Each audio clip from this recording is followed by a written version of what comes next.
Hello everyone! In today's video I want to show you a cute, quick and easy heart keychain made entirely with a comb. Since I did not want to make the heart from a single piece because it wouldn't look so nice, I made it from 2 halves and each half is made from 4 parts, each made with a comb. I don't want to bore you with the details of how comb shapes are made, so I will just put on the screen the card with the tutorial on the subject for those of you who are new to my channel or didn't already check out that video.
As a bonus to my heart, I decided to put some wings on it.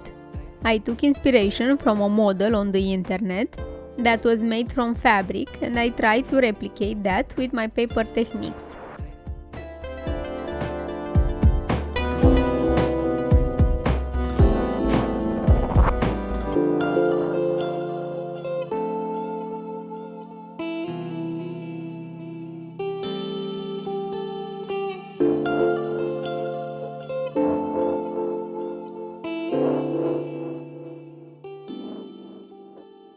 The final step is to attach the keychain ring, and that's it. For it to be stronger, you can simply add some glue on it with a brush or some paper lacquer with a spray or a brush too. Both options make your shape stay better in place in time, and if you add it very carefully on all the twists and corners, you can even make it waterproof. Hope you enjoyed my video, and don't forget to hit that subscribe button and leave a like. Take care!